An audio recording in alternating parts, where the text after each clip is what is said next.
Hello. Please state your name and where you were employed.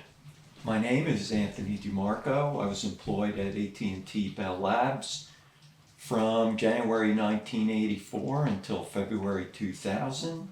Merrill Lynch in New York City from February 2000 until February 2002. And AT&T Labs in Middletown, New Jersey from April 2002 to June 2017. Okay. If you could tell me the basic history of where you worked, that would be incredibly helpful. Yes, I worked at the Bell Laboratories campus in Holmdel, New Jersey, which was designed by an architect, world-renowned architect, whose name is Eero Saarinen. The campus today has been repurposed as Bell Works, also being used as movie and TV production studios there. I worked there. It was the premier AT&T research and development site in New Jersey. Okay. What did you do there, and what was occurring there at the time when you worked there? At the time, when I first started in 1984, I started in a circuit pack test design group. So I was working with engineers who designed circuit boards for AT&T switching equipment. The circuit pack test equipment was based on Unix. So I learned the Unix operating system, learned how to support Unix systems, and then gradually became a full-fledged Unix systems administrator from that point on. Okay. Could you tell me what Unix is? Unix is an operating system that was developed within Bell Labs specifically for research, scientific research and development. Initially, Unix became a premier operating system for computers at all levels after that. Okay. What did you contribute to Unix specifically? The only thing that I contributed, and not being a developer or software engineer, would have been to provide system support for the engineers that actually did work on Unix or on C and C++ code. Okay. You were talking about the switching systems. Could you give a little more information on that? AT&T, when all communications were landline based, those telephone calls had to be switched in order to be connected from source to destination. In the early days, the switching was typical, an operator with a switchboard where they would move wires around. That all became automated, and that was all run on AT&T purpose-built systems running Unix. Okay. Was there any specific projects that you can mention at Bell Labs that you remember, or anything that was notable to your time there? I worked on quite a diverse group of projects. One of them that I really enjoyed was prototyping, was a system management environment for a customer. That the customer was McDonnell Douglas at the time. I get to fly to McDonnell Douglas sites and install AT&T's prototype equipment, and then monitor what the status was and help with that project. At the very end, went back to McDonnell Douglas, removed all of our equipment because it was a prototype, and then the engineers were able to assess McDonnell Douglas needs. Okay. What was a moment in your career that you thought was like a high point or a shining moment in your time at Bell Labs? I think I had a few interesting high points. I think one was managing an ECRM, which was electronic customer relationship management environment, where we built an entire data center, we being my team, built the data center, installed all the hardware, all the networking, all the backup equipment, and then supported it on a daily basis. That was very rewarding. Okay. Switching topics a little, could you give a rundown as to what Unix was, or like what it had above operating systems like Windows or Mac OS in the modern day? What was its I think, real well, benefit? back when Unix was first developed, it was probably the only operating system, or one of very few, that had the kind of capabilities. I don't think Windows even existed then, or MS-DOS might have been the only thing that ran on a PC, and that was very primitive, comparatively speaking. Unix ended up evolving into Linux, and as you know, Linux runs on almost everything these days. So Unix was the forefront, if you will, to that Predecessor, entire right? environment, right? Interesting. What is Linux in modern day? Linux to me is open source Unix. Unix at one time was strictly owned and licensed by AT&T. But Linux then, I don't know whether the reason that it became open source, I didn't follow it at that point, but once it became open source and was adopted by, for instance, Red Hat, it was made available to many, many developers. But early on, Unix had to be licensed through AT&T. Okay. Was there any projects at Bell Labs that influenced the world as a whole? Just like any interesting things or specific endeavors that AT&T and Bell Labs took that changed the world today? Bell Labs developed the transistor. Bell Labs developed lasers. Bell Labs, basically fiber optics, which runs the internet today, was all developed in Bell Labs. Or at least they had some major part of that development. And a lot of that went on at the facility, the campus I worked at. The New Hometown. Jersey campus? Yes. Okay. Yes. Did you ever see any of these projects go on as you were there? I didn't, but I did meet people and engineers that were involved in very diverse projects. For instance, I became friends with a guy that went out on the undersea cable ships, where they would pull the communications cables off the ocean floor in order to do repairs and upgrades and whatnot. And he worked at Bell Labs in Homedale. In fact, they also had a simulated ocean floor in a building at the campus in Homedale. So it was pretty interesting. Can you tell me about your time at AT&T's Middletown, New Jersey from 2002 to 2017? Yeah, from when I went back to AT&T in Middletown, I joined a data center support group. So we were strictly larger data center support, 24/7, configuring new equipment, software upgrades, supporting user community, which was all internal, all engineers internally.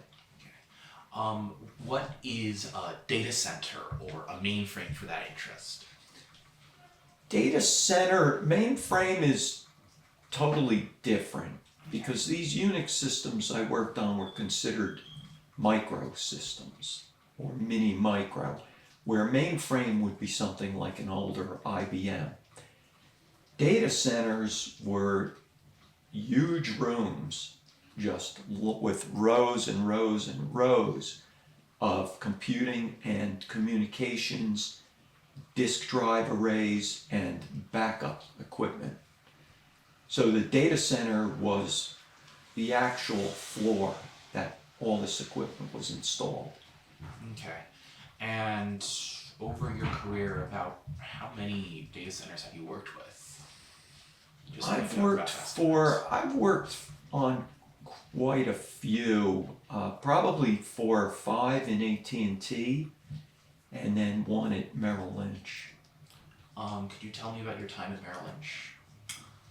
Merrill Lynch, the only thing I can say, Merrill Lynch was back office support, and when I first started at Merrill Lynch, I designed and implemented a Sun cluster system that was used for municipal bond pricing. What is a cluster system? A cluster is basically redundant computers.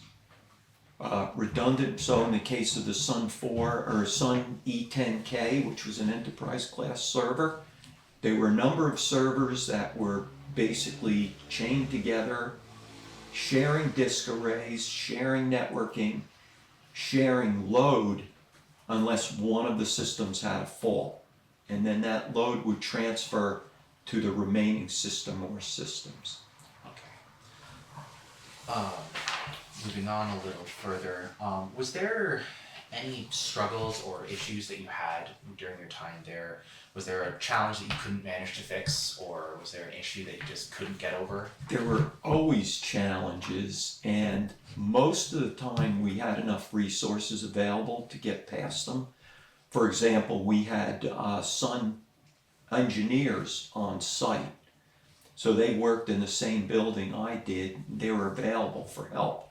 But one instance where I couldn't get past these problems, I told the client that I felt that the system they were trying to install, that they should back out and make a new choice. And the reason being there was problems was because of lack of documentation and support. Okay. You've been speaking about this company called Sun. Can you give me a rundown of what Sun is? Sun Microsystems does not exist in its past form anymore. I think that the last thing that occurred was that Oracle may have bought Sun Microsystems, and I think they did that specifically for software licensing. For instance, Sun started out building Unix-based desktop and servers. AT&T basically contributed to Sun Microsystems, became a huge customer of theirs, and then eventually Sun Microsystems became the de facto standard in both research and development and finance in New York City. Sun built everything from desktop systems to enterprise class servers. They were around for many years. Their hardware was bulletproof. And it was a shame to see that they were basically overwhelmed by cheaper, more readily available hardware like Dell and HP running Linux. Did you ever work with Dell or HP systems? Yes, a little bit. Okay. Also, Sun Microsystems developed the Solaris operating system, which was based on Unix, Java, and a number of other clustering software packages that are probably still in use today. Okay. Moving forward in time, what are your thoughts on the World Wide Web, or the internet as we know it? I saw the World Wide Web grow from just a government-based networking service to what it is today, and I've seen it where originally it was all text-based search engines, unlike Google is, very primitive.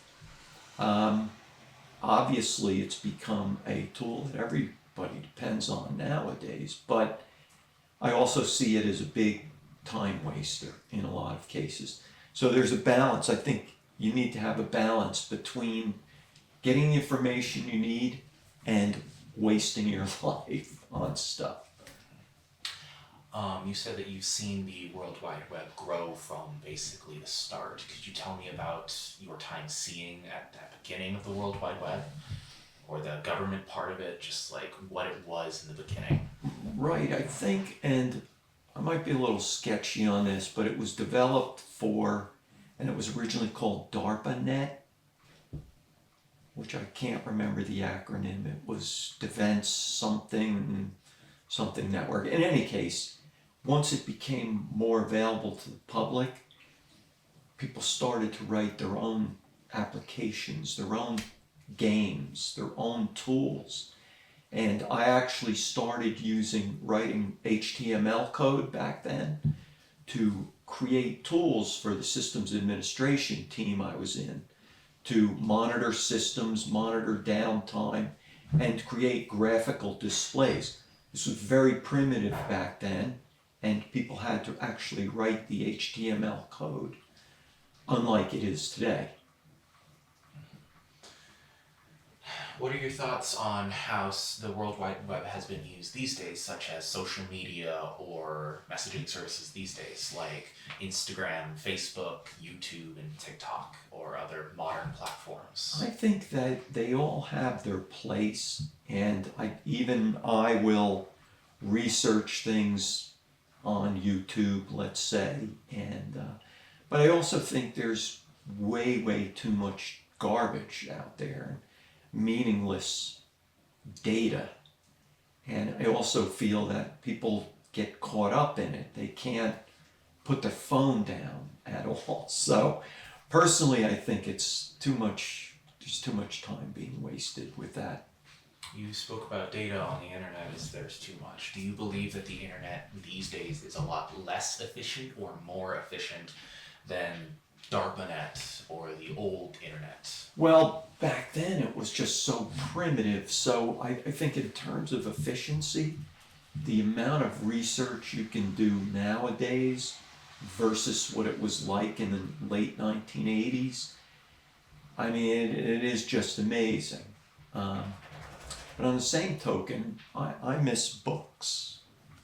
I see that you have these two books, Smart AT&T. Can you tell me about these, perchance? Yeah, one of these is my old lab notebook. These were lab notebooks that, as a new employee, you went to the stock room and were able to take these out. Basically, you keep a day-to-day diary of, in my case, installations, software installs, problems I might have seen on a system, resolutions, and so on.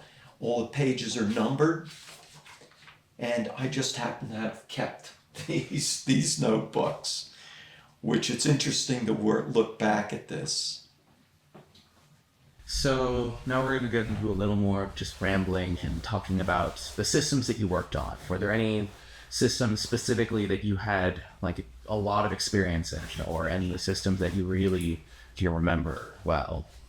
Well, actually, so starting out, I started to work on the digital equipment VAX line of systems. And I specifically remember the VAX 11780. Interesting thing about that, I don't remember the stats on those machines, which are readily available on Wikipedia. But in any case, the systems, they were huge physically. They had external disk drives that consisted of multiple removable platters, which needed to be removed periodically for maintenance to be done on them. If there was head crash, it was catastrophic, so backups were imperative. Also, the only access to those systems at that time was either through hard wire from a terminal or 1200 or 2400 baud modem. So they were very primitive.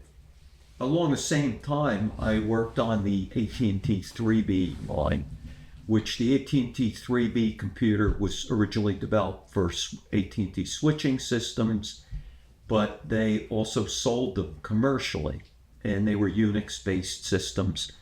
Specifically, the ones I worked on were AT&T 3B20s, which could be clustered together for redundancy, but also had car batteries for backup.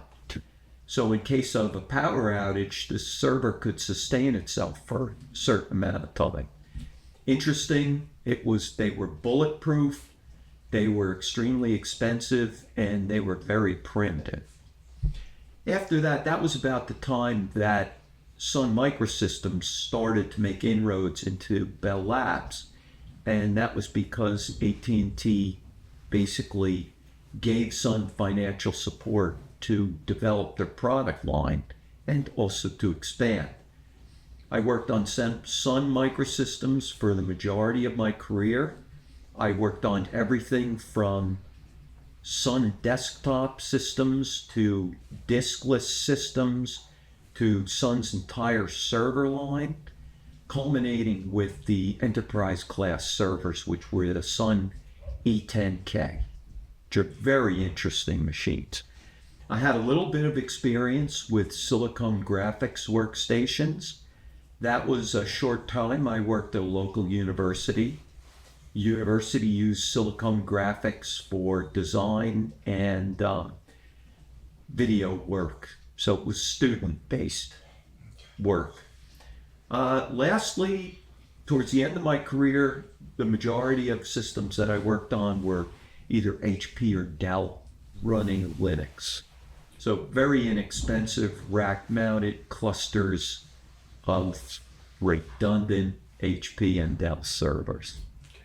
You said a lot that you were very, very well versed in Sun Microsystems, and that was the majority of your time. Can you go into more of the machines that you worked on, like the E10K, or what were they really? What was the guts? What was the internals? Suns they were all, the ones I worked on in any case were all based on the Spark architecture. So the CPU was the Spark architecture, which I believe was developed by Sun, and then was also adopted by a number of other computer manufacturers. There were so many different Sun servers I've worked on over the years. I don't even remember what most of them were, but the real standout was the E10K. And when I went to work on Wall Street, that's all you saw, rows and rows and rows of Sun E10K systems. And at that time, they were the workhorse of everybody. Just amazing pieces of hardware.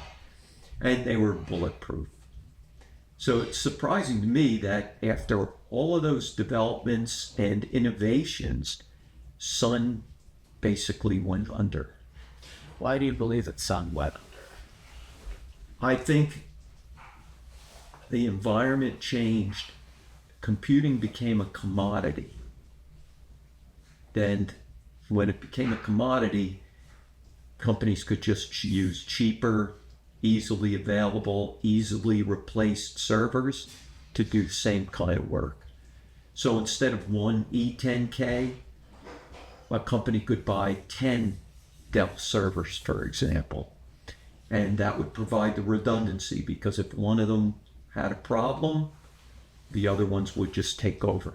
I also think clustering software became more advanced, where when the Sun servers clustered, that was basically using Sun software.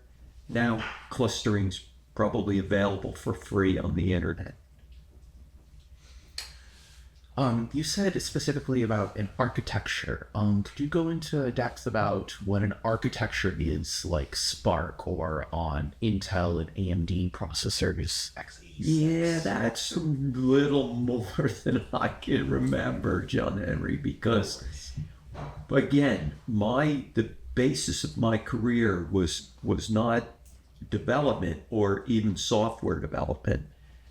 It was more of a configuration, implementation, and day-to-day support of these systems, where those questions are better for an engineer, for somebody who would be involved with the design or, let's say, the specification of what type of systems and servers a specific project would need.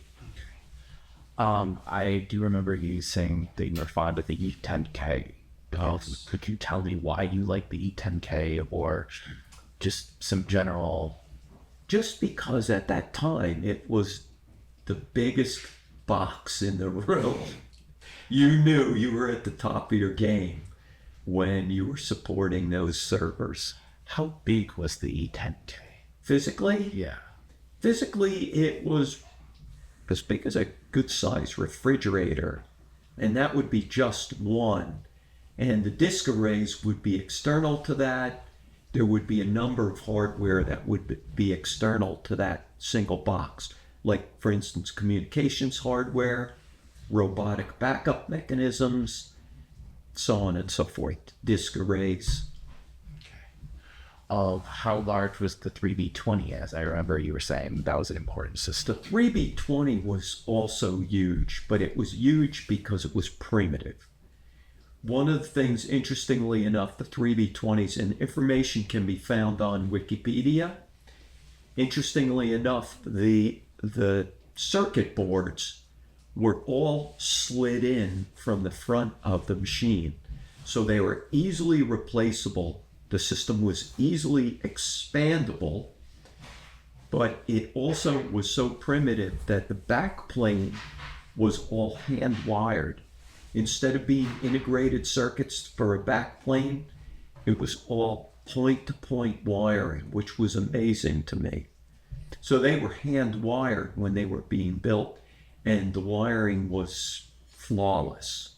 But that was ancient.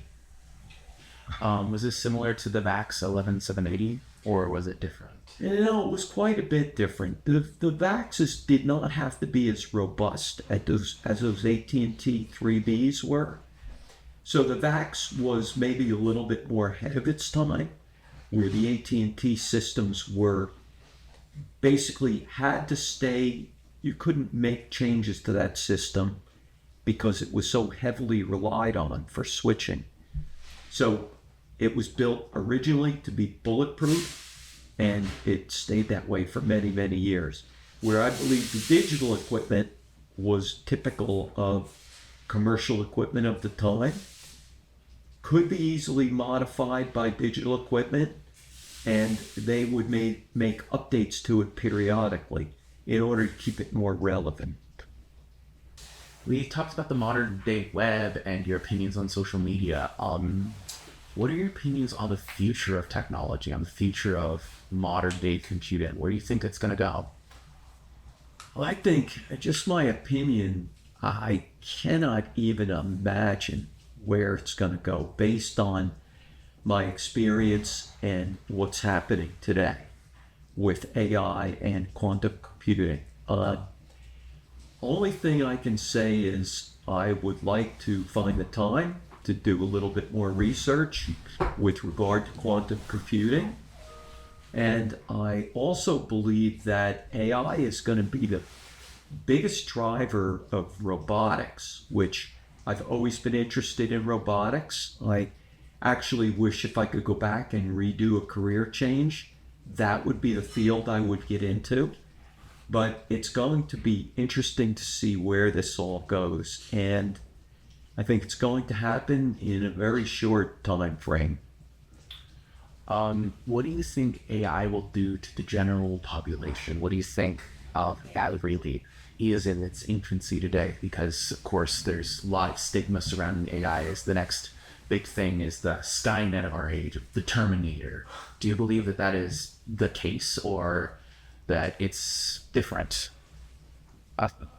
I'm not an alarmist, but I would say AI is it's starting out much like the internet started out, where it was useless. It was just a waste of time. It was a means for weird people to post weird things and get their voices heard, but it evolved into a tool that we all use day to day. And I see parallels with that with AI. But I believe it's going to be a tool. It's going to be a huge part of our lives. As far as the Terminator analogy, which is one of my favorite movies, I don't know. I can't comment on that. No one knows.